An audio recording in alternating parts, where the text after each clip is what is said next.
எல்லோருக்கும் வணக்கம். Radha Ravi sir and Lenin Bharathi sir எல்லோருக்கும் வணக்கம். அண்டு சக கலைஞர் எல்லாருக்கும் என்னோட முக்கியமாக டைரக்டர் ஹரிவுத்ரா சாருக்கு என்னோட நன்றி தெரிவிச்சுக்கிறேன். ஏன்னா இந்த படத்தில் வந்து எனக்கு மிகப்பெரிய பொறுப்பு கொடுத்துருக்காரு. அவரோட ஸ்டார்டிங் ஸ்டேஜ்லேருந்தே எனக்கு ரொம்ப க்ளோஸ் ஃப்ரெண்டு சார். இதில் பார்த்தீங்கன்னா அவரோட கேரக்டர் எப்படின்னா வெரி பிகினிங் ஸ்டேஜ்லேருந்தே அவர் ஸ்டார்ட் பண்ணுற மூவிலலாம் பார்த்தீங்கன்னா ஒரு சோஷியல் கண்டென்ட்டோட தான் இருக்கும். ஸோ அது போக அவரோட மியூசிக் டேஸ்ட் வந்து ரொம்ப புதுமையாக எதிர்பார்த்துட்டு இருப்பார். அண்டு இந்த படத்தில் வந்து எனக்கு வைரமுத்து சார் வந்து 2 சாங் எழுதியிருக்காரு. ஸோ அது எனக்கு வந்து ஒரு லைஃப் டைம் என்னோடய பாக்கியமாக நான் கருதுகிறேன். அண்டு இந்த சாங்ஸ் எல்லாமே வந்து யூடியூப்பில் அவைலபிள், கண்டிப்பாக கேளுங்க. இல்லை வைரமுத்து சார் வந்து அப்பா சாங் எழுதியிருக்காரு அண்ட் வந்து காதல் தவறான ஒரு லவ் சாங் எழுதியிருக்காரு. கண்டிப்பாக உங்களுக்கு ஃபேவரட்டாக அமையும் நான் நம்புகிறேன். அண்டு இந்த படத்தோட கண்டென்ட் பார்த்தீங்கன்னா வெளி மாநிலங்கள்லேருந்து குப்பை கழிவுகள் வந்து கொட்டுறது அப்படின்ற இப்போ ரீசெண்டாக பார்த்தீங்கன்னா வெளி மாநிலத்தை தாண்டி சைனாலேருந்தும் மருத்துவ கழிவுகள்லேருந்து கப்பல் மூலியமாக வந்து நம்ம தமிழ்நாட்டு பாட்டில் நிற்குது, எங்கே கொட்டுறது தெரியாமல். ஸோ இவ்வளோ பெரிய கண்டென்ட் வந்து எடுத்து மக்களுக்கு சொல்ல வேண்டியது வந்து ரொம்ப ஒரு முக்கியமான பொறுப்பை வந்து டைரக்டர் வந்து அதை கையில் எடுத்து படமாக அது வந்து காமிச்சிருக்கிறது வந்து நீங்கள் எல்லாமே அதை படத்தை வந்து தேட்டரில் பார்த்து இப்போ நம்ம பண்ணுறது பார்த்தீங்கன்னா நம்ம கூட ஒரு குப்பை போடுறதுன்றது வந்து நம்மக்கிட்ட இருந்தால் அது ஆரம்பிக்குது. சும்மா ஒரு சாக்லேட் சாப்பிட்டாலோ இல்லை ஒரு பேப்பர் எடுத்தாலும் டப்புன்னு கீழே போட்டுரும், அது அங்கேருந்து தான் ஆரம்பிக்குது. ஸோ இதுலேருந்து எல்லாருமே நம்ம மாற்றிக்கணும். ஏதாவது குப்பை போடுறதுனா கூட த்ரோட்டில் போடாமல் நிறைய கவர்மெண்ட் வந்து ஆனிக்ஸ் பாக்ஸ்லாம் வச்சுருக்காங்க, அங்கே போய் சோம்பேறித்தனம் படாமல் எடுத்து போய் போடுங்க. அண்டு இந்த படம் பெரிய வெற்றி அடையணும். அண்டு ஒன் செகண்ட் தேங்க்ஸ், என்னோட டைரக்டர் நான் தேங்க்ஸ் பண்ணிக்கிறேன். தேங்க்யூ. இந்த அவையில் அமைந்திருக்கும் எல்லாருக்கும் என் மான வழக்கத்தை தெரிவித்துக் கொள்கிறேன். இந்த கல்தா படம் ஒரு சமூக படம். இந்த படத்தில் நான் வில்லனாக நடித்துள்ளேன். இந்த படம் இன்றைய தினம் வைரஸாக பல நாடுகள் இன்னைக்கு உருவாகி இருக்குது. அது வந்து இப்போ வைரஸ் ஆகிருக்குது. ஆனால் இந்த படத்தை நாங்கள் முன்னாடியே தயார் பண்ணிட்டு இருந்திருக்கோம். டைரக்டர் ஹரிவுத்ரா அவர்கள் இந்த படத்தை 3 நாளத்தில் உட்கார்ந்து கதை எழுதி இந்த படம் கல்தா படம். இந்த படம் சமுதாயம் எந்த அளவுக்கு சீரழிந்து கொண்டிருக்கிறது என்பதை இந்த படத்தில் நீங்கள் திரைப்படத்தில் பார்க்கலாம். இதுவரையிலும் படம் எடுத்திருப்பார்கள், காதல் படம், அரசியல் படம். ஆனால் ஒரு சமூக படம்னா முதல்ல தமிழ்நாட்டில் இதுதான் முதல் படம் நினைக்கிறேன். இந்த படத்தில் நான் ரொம்ப வில்லன் அடிச்சிருக்கேன். சமூகம் எந்த அளவுக்கு சீரழிட்டு போய் இருக்குது, அரசியல் அது எந்த அளவுக்கு இந்த நாட்டை கெடுத்து கொண்டு இருக்கிறார்கள், அரசியல் நோக்கத்தில் உள்ள வெளிநாட்டிலேருந்து அதர் ஸ்டேட்லேருந்து இந்த குப்பையில் கொட்டி இந்த தமிழ்நாடு ஒரு குப்பை மடை ஆகி கொண்டு இருக்கிறது. அதை இந்த படத்தில் தெளிவாக எடுத்து காமிச்சிருக்கோம். இந்த படத்தினால் எந்த அளவுக்கு மக்களுக்கு பாதிப்பு உள்ளது, அவசியம் இந்த படத்தை நீங்கள் எல்லாருமே தேட்டரில் பார்க்கணும். காலேஜ் பிள்ளைங்க எல்லாருக்குமே நாங்கள் ஒவ்வொரு காலேஜாக போய் இந்த படத்தை பற்றி பேசியிருக்கோம். எல்லாம் ஆர்வமாக இருக்காங்க இந்த படத்தை பார்க்கணுன்ட்டு. இந்த திரைப்படத்தை நீங்கள் வந்து தேட்டரை பார்த்தீங்கன்னா எங்கள் ரொம்ப ஆதரவாக இருக்குன்ற விடைபெற வேண்டிய வணக்கம். இங்கே மேடையில் வீட்டிற்கும் பெரியவர்களுக்கும்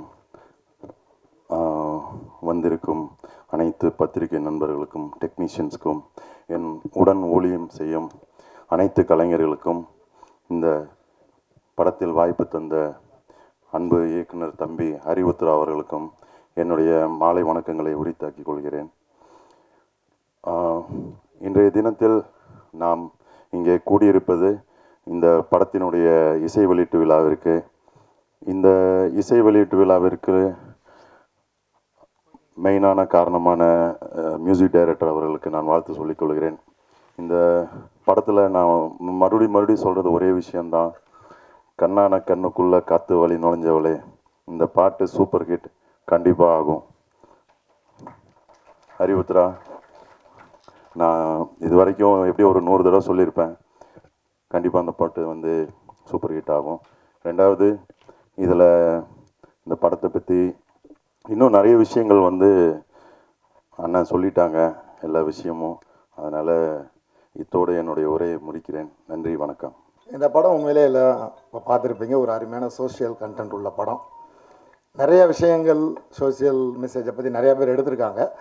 பட் அது வந்து கடைசியாக பார்த்தீங்கன்னா அது வேறு மாதிரி போயிடும். ஒரு ஜாதியை பற்றியோ இல்லை மதங்களை பற்றியோ அந்த மாதிரி பிரச்சனைகள்லாம் நிறையா சொல்லியிருக்காங்க.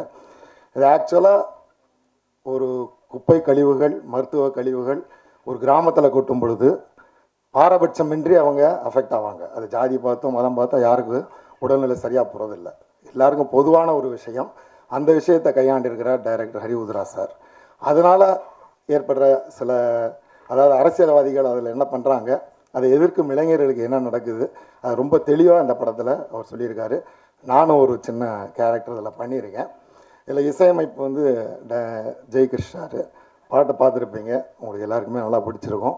இந்த பாடல்கள் மிகப்பெரிய வெற்றி அடையும். மற்றும் இந்த படம் வந்து மிகப்பெரிய வெற்றி அடைகிறதுக்கு நீங்கள் தான் எல்லாருக்கும் ஹெல்ப் பண்ணணும். ஆனால் நீங்கள் கொண்டு போய் மக்கள்கிட்ட சேர்த்தா தான் மக்கள் இந்த படத்தை பார்க்குறதுக்கு தியேட்டருக்கு வருவாங்க. ஸோ இந்த படம் மிகப்பெரிய வெற்றி அடைய என்னை படைத்த கடவுளாகி என் தாய் தந்தையரை வணங்கி வேண்டி விடைபெறுகிறேன். நன்றி, வணக்கம். எனக்கும் இந்த படத்துக்கும் ஒரே ஒரு சம்மந்தம் மட்டும்தான் இருக்குது. என்னென்னா அந்த படத்தில் நான் வந்து நடிக்கிறத மிஸ் பண்ணிட்டேன்.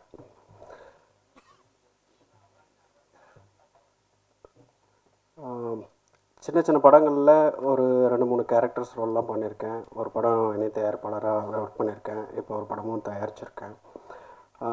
இப்போ இந்த படத்தை வந்து நான் பார்த்ததுக்கப்புறம் நான் மனசில் ஃபீல் பண்ணதை மட்டும் நான் உங்கள்கிட்ட ஒரு 2 மினிட்ஸ் மட்டும் ஷேர் பண்ணிக்கிறேன்.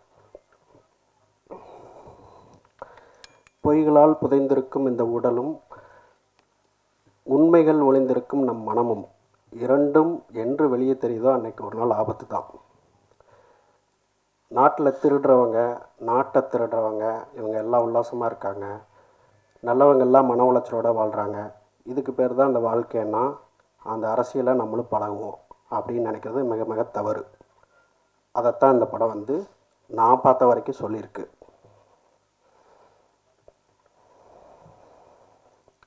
கல்தா பாஷா படத்துக்கு அப்புறம் 2 மணி நேரமாக நின்றுக்கிட்டே பார்த்த படம் கல்தா.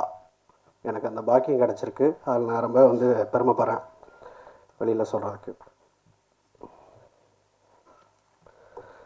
டாக்டர் ஹரி உத்ரா வந்து ஆக்சுவலாக இந்த படம் ஸ்டார்ட் பண்ணும்போது நான் போய் அப்ரோச் பண்ணேன். I wanted to be a part of this film அப்படின்னு சொல்லும்போது he said only one thing. A to Z இந்த படத்தில் கேரக்டர்ஸ் ஆகட்டும், வாட் எவர் ப்ரொடக்ஷன் சைடு ஆகட்டும், எல்லாமே வந்து we have locked it. It is scheduled. So வந்து பார்க்கலாம், பட் வந்து சான்ஸ் வந்து ரொம்ப கம்மி அப்படின்னு சொன்னார். இந்த படம் பார்த்ததுக்கப்புறம் வந்து ரொம்ப மிஸ் பண்ணிட்டேன் லைஃப்பில் அப்படின்ற மாதிரி எனக்கு ஒரு ஃபீல் உருவாச்சு. அதே போல் டாக்டர் ஹரி உத்ரா வந்து ஃப்ரேம் பை ஃப்ரேம் வந்து இப்படி மெனக்கெட்டிருப்பார் அப்படின்றது எனக்கு உண்மையிலே படம் பார்த்தோன்னே ரொம்ப ஆச்சரியமாகவும் இருந்தது. சமூகத்தில் எவ்வளவோ பிரச்சனைகள் இருக்குது. எந்த ஒரு பிரச்சனையும் வந்து நம்ம ஈஸியாக வந்து எடுத்து போராட்டம் பண்ணலாம், எல்லாம் பண்ணலாம். பட் வந்து ஒரு மெயின் ஸ்ட்ரீமில் இப்படி ஒரு பிரச்சனையை காமிக்க முடியும் அப்படின்னு சொன்னதுக்கே அவருக்கு வந்து உண்மையிலே பாராட்டலாம். ஏன்னா அந்தளவுக்கு அவர் வந்து மெனக்கெட்டிருக்காரு. அதை என்னால் வந்து உணர முடியுது இந்த பிரச்சனைகளில் பார்க்கும்போது. கல்தா இதை ஒரே ஒரு வரியில் சொல்லணுன்னா, தமிழ் சினிமா மூலமாக எந்த ஒரு விஷயத்தையும் நம்மளால் வந்து பப்ளிக்கில் கொண்டு போய் ரீச் பண்ண முடியும் அப்படின்றதில் அவர் வந்து ப்ரூவ் பண்ணிட்டார். நீங்களும் எல்லாருமே அதெல்லாமே வந்து கண்டிப்பாக வந்து ஃபீல் பண்ணுவீங்க. அடுத்து actor Gajaraj sir. Gajaraj sir சொல்லவே வேண்டாம். The young inspiring director, Karthik சுப்பராஜுடைய ஃபாதர். அவர் இந்த படத்தில் ஒரு நல்ல கேரக்டர்ஸ் பண்ணியிருக்காரு. அதெல்லாம் நான் பார்த்தேன். எனக்கு என்னென்னா, இப்போ அவரை வந்து எல்லாருமே அப்பா அப்பான்னு தான் கூப்பிட்றாங்க.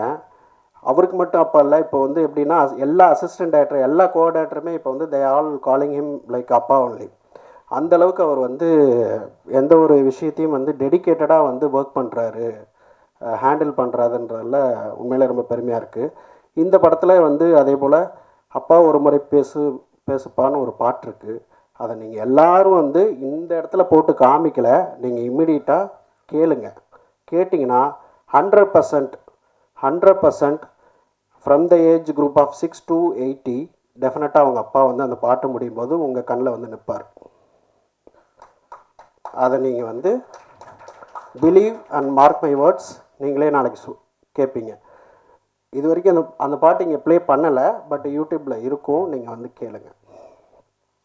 நெக்ஸ்ட்டு நிசாந்த் நான் இது வரைக்கும் 2 தடவை தான் பார்த்துருக்கேன். ஃபஸ்ட் டைம் பார்க்கும்போது கூட is very humble and so very simple. 2வது டைம் வந்து நான் படம் பார்த்ததுக்கப்புறம் எனக்கு நிஷாந்துடைய கட்ஸ் புரிஞ்சுது. எப்படின்னா, ஒரு சொசைட்டி பேஸ்டு சப்ஜெக்ட் எடுக்கிறதுக்கே ஒரு தனி கட்ஸ் வேணும். அதுவும் ஒரு அறிமுக நடிகருக்கு மிக மிக வந்து I appreciate is confidence level. I wish him also.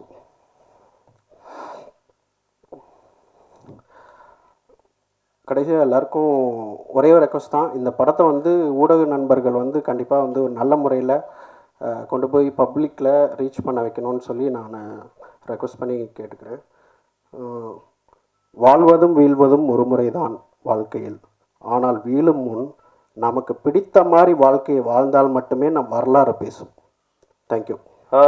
ஒரு டீமாக சேர்ந்து ஒரு நல்ல படம் எடுத்திருக்கோம். அதை நாங்கள் சொல்ல மாட்டோம், கண்டிப்பாக வந்து படம் பார்க்குற நீங்கள் சொல்லணும், மக்கள் சொல்லுவாங்கன்னு நினைக்கிறேன். ஒரு சின்ன இஷ்யூ வந்து எப்பவுமே இங்கே நடந்துகிட்டே இருந்தது. அதாவது வந்து ஃபர்ஸ்ட் லுக் அப்போ வந்து தல அஜித் படத்தை வந்து நாங்கள் வந்து யூஸ் பண்ணிட்டோம் அப்படின்னு சொல்லிட்டு அதுக்கு வந்து சோஷியல் மீடியாவில் வந்து எங்களை வந்து வறுத்தெடுத்துட்டாங்க ரொம்ப. தமிழா நானும் ஒரு தீவிரமான அஜித் ஃபேன், ஆக்சுவலி தலையோட ஃபேன் தான், ரொம்ப ரொம்ப தீவிரமான தலையோட ஃபேனு. இப்போ அவருக்கு பெரிய மார்க்கெட் இருக்கு. நாங்கள் இருந்த டைம் வந்து இந்த ஆழ்வார் அந்த படம்லாம் வரும்போது நாங்கள் வந்து ஒரு அதாவது அந்த ரசிகர் மன்றத்தில் நான் கிட்டத்தட்ட தலைவர் மாதிரி இருந்தேன். அவ்வளோ பிடிக்கும் அஜித் சாரை. ஆழ்வாரும் போக்கிரியும் ஒன்றா வந்தது. போக்கிரி படம் வந்து நல்லா போச்சு, ஆழ்வார் வந்து ஸோ அதனால் வந்து ஒரு என் காலேஜ்லாம் படிக்கும்போது என் போட்டு காலி பண்ணிட்டாங்க பசங்களாம் சேர்ந்து. ஸோ அந்த ஒரு சின்ன ஒரு பாசம், நிறைய அவர் வந்து அடிபட்டு முன்னேறது அதெல்லாம் ரொம்ப பிடிக்கும். ஸோ அதுக்காக வந்து ஒரு பாசத்தினால போட்டது, தப்பாக பண்ணியிருந்தா வெரி சாரி.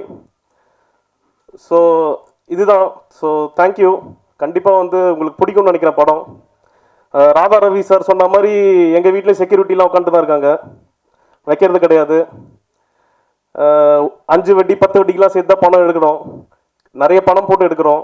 கண்டிப்பாக படம் ரிலீஸ் ஆகணும், ரிலீஸ் ஆச்சுன்னா அந்த படம் ஓடணும், ஓரளவுக்கு லாபம் கிடைக்கணும், அட்லீஸ்ட் பிரேக் ஈவன் ஆகணும். அப்போ தான் வந்து ப்ரொடியூஸ் பண்ணுறதுக்கு வந்து ஒரு சின்ன ஒரு எங்களுக்கு ஒரு மோட்டிவேஷனாக இருக்கும். நான் வந்து இன்ஜினியரிங் படிச்சுட்டு MBA பண்ணிட்டு ப்ரொடியூஸ் பண்ணுறேன். நிஷாந்த் சார் வந்து ஆர்கிடெக்சர் படிச்சிருக்காரு. இன்ஃபோசிஸில் வேலை பார்த்துட்டு இருந்தேன், வேலையை விட்டுட்டு பிஸ்னஸ் வந்தேன். வந்துட்டு நிறைய அடிகள் எல்லாம் தாண்டி தான் வரும். ஸோ அதனால் கண்டிப்பாக உங்களுக்கு பிடிக்கும்னு நினைக்கிற படம் பாருங்கள், எங்களை வந்து வாழ வைங்க. Okay, thank you.